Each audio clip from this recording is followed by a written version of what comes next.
Hey, Neil, why can't a bike stand by itself? I don't know, Matt. Why? Because it's too tired.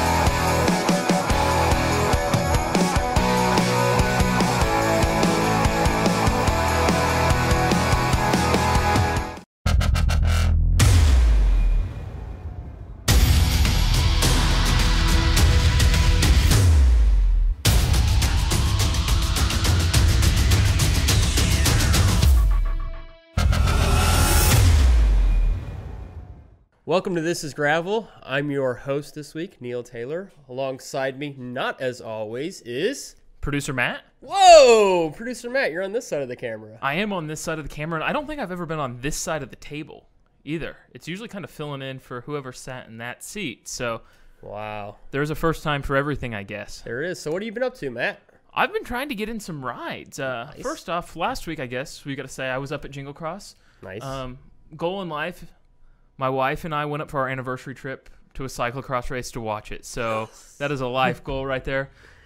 We did go out and have some fun, some things she definitely enjoyed too. But Jingle Cross was a blast. If you've never been to a World Cup race or an atmosphere like that, you definitely have to check it out. Whether you want to race it or not, it's still a lot of fun to be around that many people enjoying bikes. Weather was chilly, muddy. After the Friday Night Lights type deal up there, we definitely went to a store and bought some mud boots for Saturday, Nice. Some proper footwear, a few more layers to put on. But we absolutely had a fantastic time. Saw Vinny from Cantu Wheels, hung out with Amanda there for a while, so it was a lot of fun. Now just trying to make up for those miles because getting ready for a race here in a week and a half. Yes, we are getting ready for a race here in a week and a half. We got Lap the Lakes, a local race here in Emporia that goes around a couple of the local lakes that are in this area, and you'll be taking on, if I believe I'm correct, the 200K, the full route. Yeah, I guess I signed up for the 200K, 125-mile version. It's the only race I've done this year, and actually it was the only race I did last year. So for me, it's just nice to kind of put the goal there at the end of the season where we're out on the kind of the sidelines covering a lot of races. It's fun to get out there and see what you can accomplish for yourself, and for me, it's always a goal. I know on the show we always talk, like leading up to Land Run and DK, we're like, don't worry about the weather. Don't look at the weather. I can tell you, like, every morning, the first thing I've done is, like, launch the app and look, like, 2 weeks in the advance, and every day it's a different forecast. Yeah. It's only supposed to be cold and possibly rainy. So I believe you're doing Lap the Lakes, too. Yes, I'll be doing the 100K version of it. I'll be riding that with my wife. A lot smarter. Yes, a lot smarter.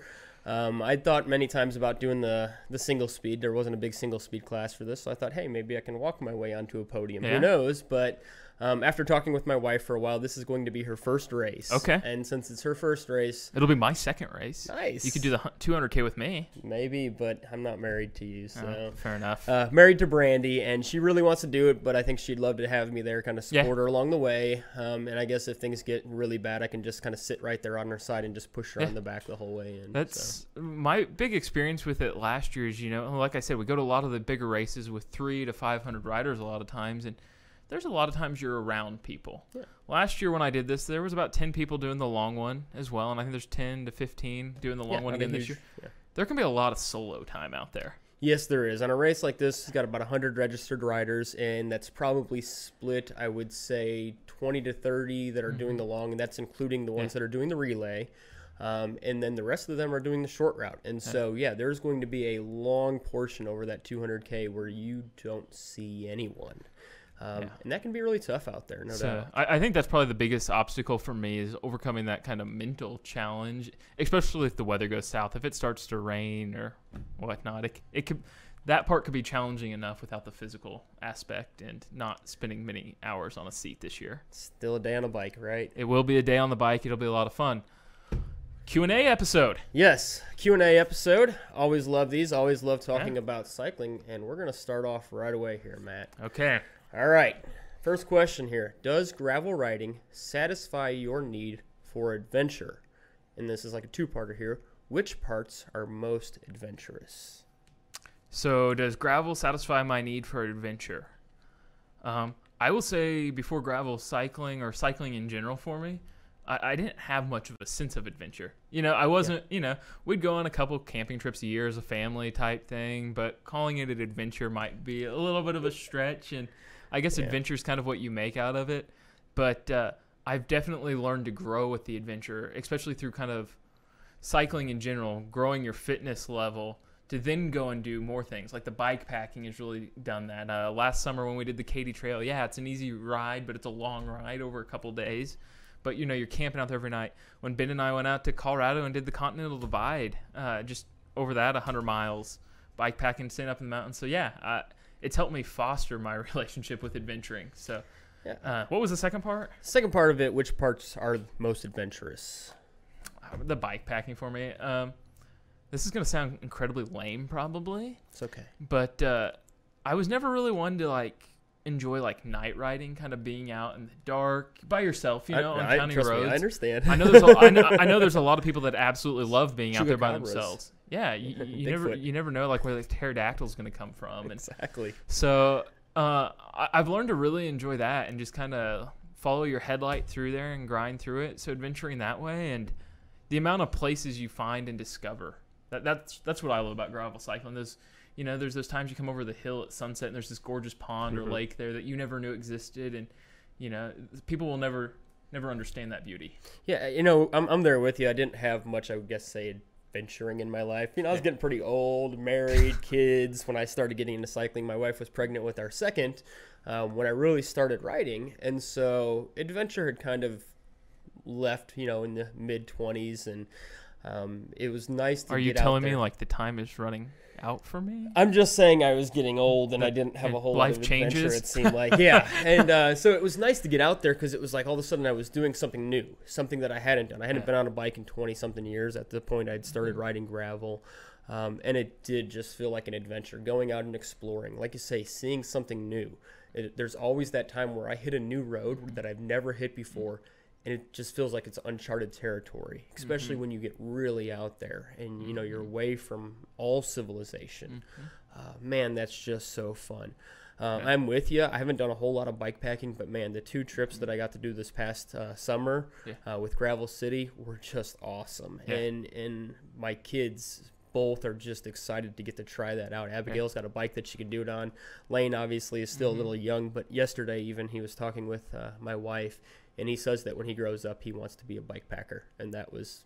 When I grow up, I want to be a bike packer, too. I mean, he just loves that idea. There's so much adventure in just getting out there and mixing camping aspects and biking. And there's so much room to grow with it, especially with the kids and stuff right now. There's nothing saying that, you can't bike out somewhere and kind of meet the family and do the last couple miles together or, and really grow with it and grow that culture inside the family. Yeah. So, question number 2. What makes the best rider? Qualities and skills included. So what makes the best gravel rider? What do you look for in one that's trying to grow maybe? I just look for somebody that wants to have some fun. I mean, I'm teaching the high school kids right now over there at Emporia High. And I stress to them, let's have fun when we're out here. This past week we went out for a ride. It's gotten a little bit windier here recently. And, we had to go south into about a 20-mile-an-hour wind. It was only about 7 or 8 miles, but it was a long time. And I was just talking to them as we were riding along and as we would stop. Let's just enjoy it. I know it's so tough right now. I know that there's challenges, but let's enjoy the conversation. Let's enjoy our company with each other. Let's enjoy the scenery. Take it slow. We don't need to rush through anything, but then, we'll get a payoff too here when we turn around and we head back to town. And then all of a sudden we turn around and they realize the fun of being able to go, almost 30 miles an hour on the way back. So fun is such a key quality because the reality is that 99% of us aren't racing for podiums. Yeah, we might hit one occasionally at a smaller race, at a smaller event, but at your gravel worlds, at your dirty cans, at your land run, I'm not going for podiums. You're not going for podiums. Bobby, he got a podium here a couple weeks ago, but again, at a bigger event, that's going to be tough even for Bobby, who's faster than both of us. And so have some fun. It was very cool to see Bobby on that podium, but I think had you talked to Bobby throughout the day, he would have never expected that happen. So Very cool. So have fun as a quality. What skills? What are you looking for with maybe skills? Skill wise, gotta learn to handle, especially the downhills. That's something that as we go out a little bit further and you get to some of those more rough roads, I'm really going to stress to the students, because there are a lot of people that don't know how to handle downhills, especially some of those ones that are washed out. They're a little bit more difficult, a little rough.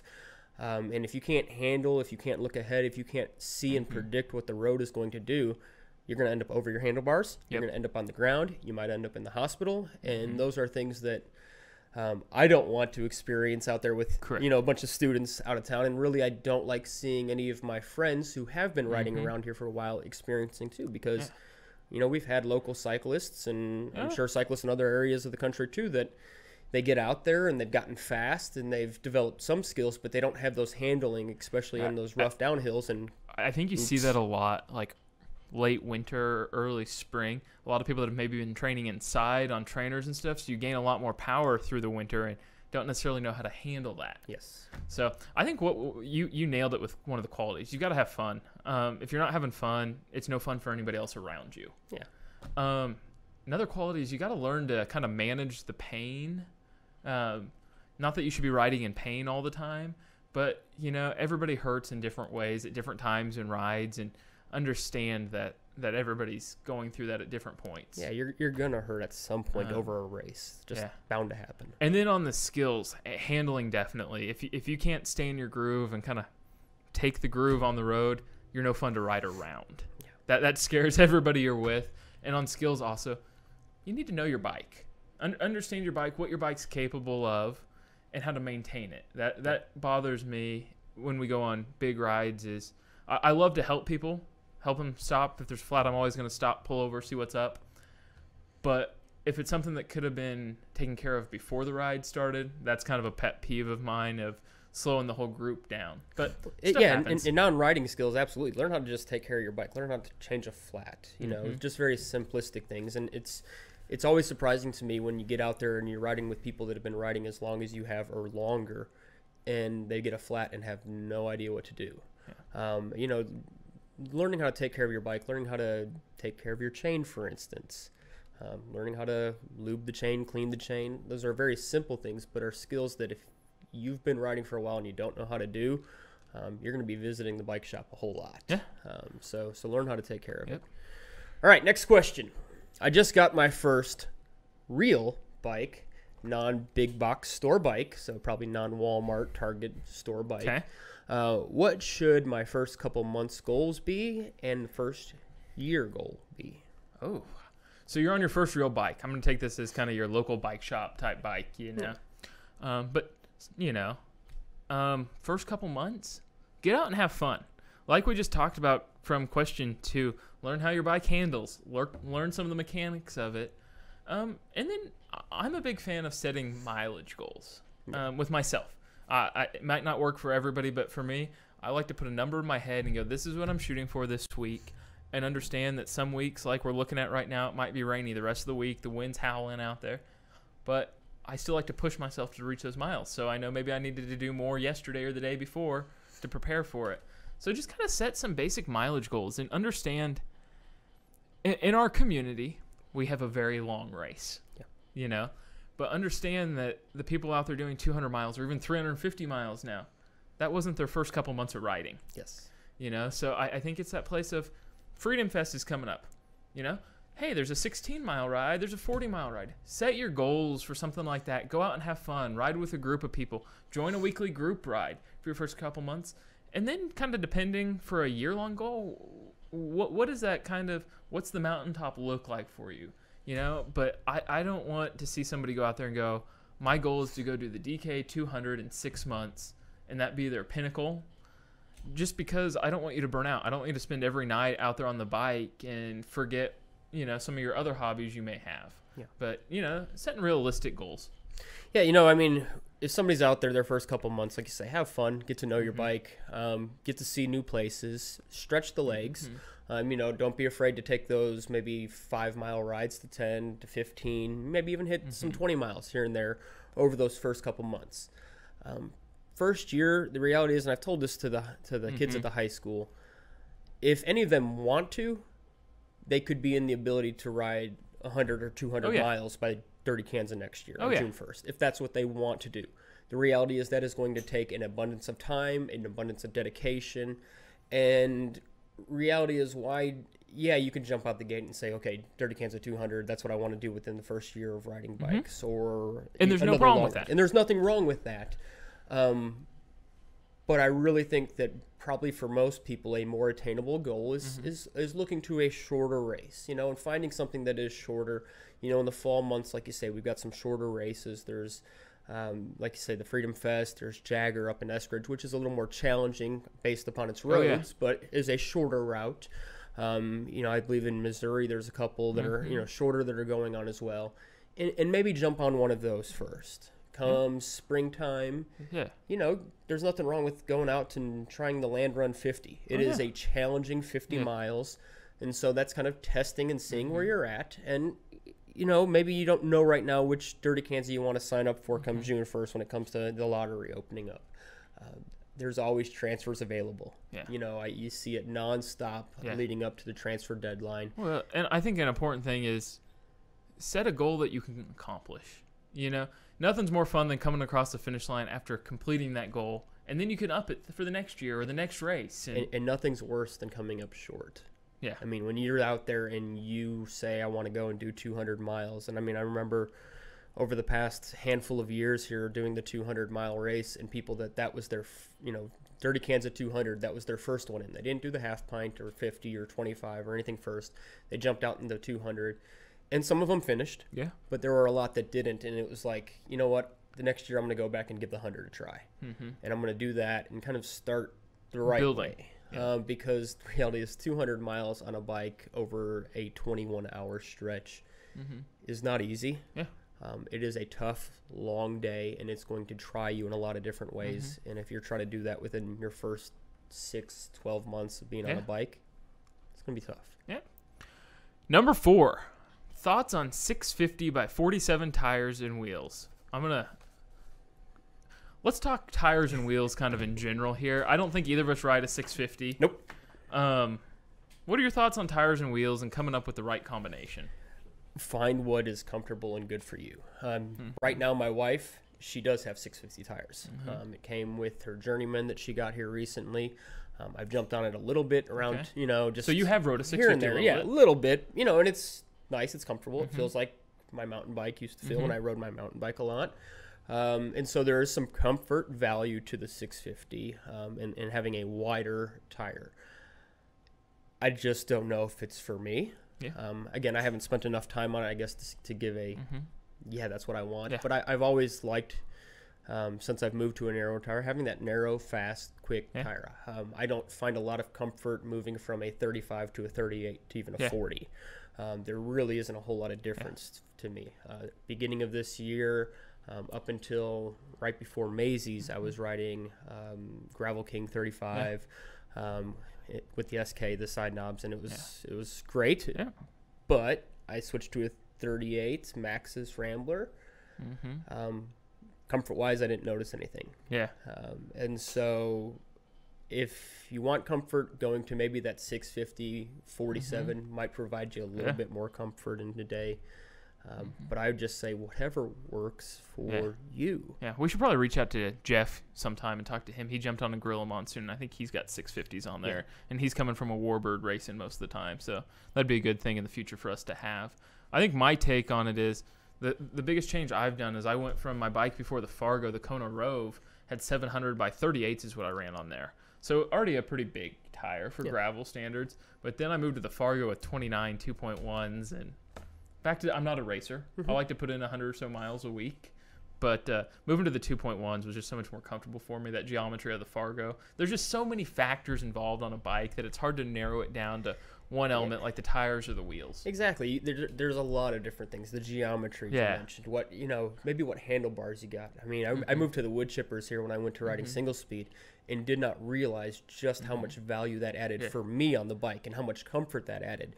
Just the variety of hand positions as opposed to what I had on my Kona, which was more of a cross bike. And I really didn't have those things there. And I'm like, gosh, I wish I would have had what I have with these wood chippers back then. And on wrapping up that one, it's also important to remember everything's different based on location. Yes. What we need here in Emporia, Kansas is completely different than if I lived in Hays, Kansas, or even Topeka, Kansas. Yeah. You know, so. Different gravel, different feels. Yep. Absolutely. All right.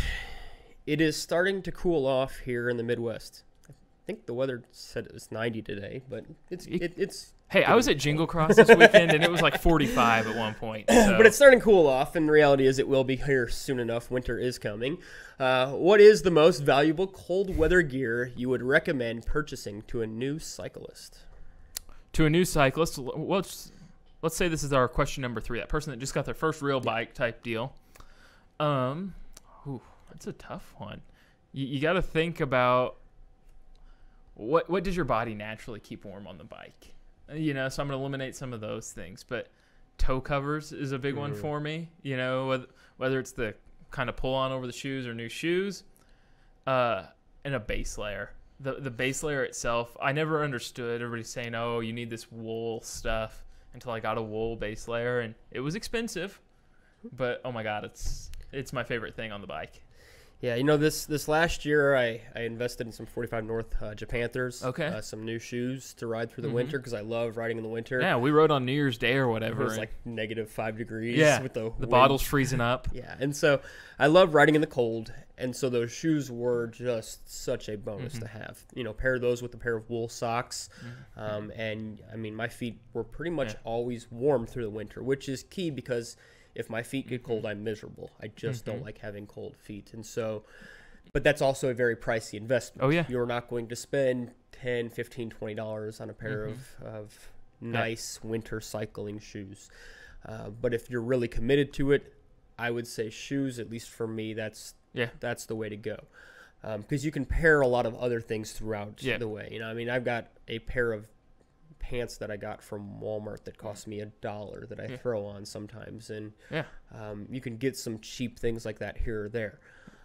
On a very inexpensive side, the neck gaiters. Yep. You know, something that's going to either cover the neck, or you can pull it up over your head, or you can wear it. I think like one of their advertising things is like the 21 ways you can wear a neck gaiter. You know, and I mean, you know, it's a very inexpensive item. But you can get them, and like you say, you can cover from your nose to basically your eyes with them. Just wrap it over your head, and I can't tell you how valuable those were for me last year. And they fit comfortably and safe under a helmet, too, is my thing. Some stocking caps, it gets so bulky up there that you question if that's right with a helmet on.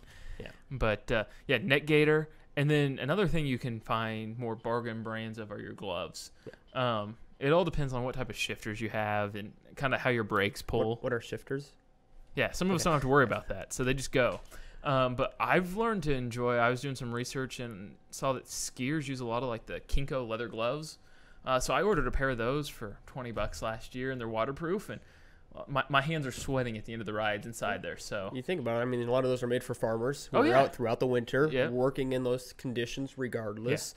And so I got a pair of Kinko gloves as well that I use that aren't leather ones, but have a rubber hand to them, so it gives a little bit of added grip in the cold. And man, you talk about your hands just sweating at the end of a day. I mean, you don't have a lot of functionality with them. If you had to fix something, you're going to have to pull them off. But otherwise, goodness, man, it just keeps your hands so warm, and that's a huge advantage. Exactly. Final question, Neil.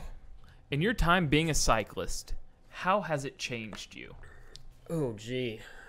It has definitely helped me mentally. I mean, there was an article I saw here put out, I want to say Celine Yeager put it out here not too long ago about what cycling does for mental health. And it really has mentally just helped me a lot. Yeah. It is one of those things that if I'm having a rough day, go out and just ride 15, 20 miles, and it's going to just help my mental state. I'm going to come back in a better mood than when I left, and really the rest of the day is going to go well. Yeah. I mean, more often than not. Very rarely do I come back and am in a worse mood or things aren't, smoothed out. And so, one, it's definitely helped on the mental side of life. Two, it's amazing how many connections you make with people, just the community. And if you aren't developing community in cycling, you're doing it wrong, in my opinion. That's just the reality, because I look at whether it be Facebook friends or Instagram followers or other people, and I mean, it is made up primarily of people that I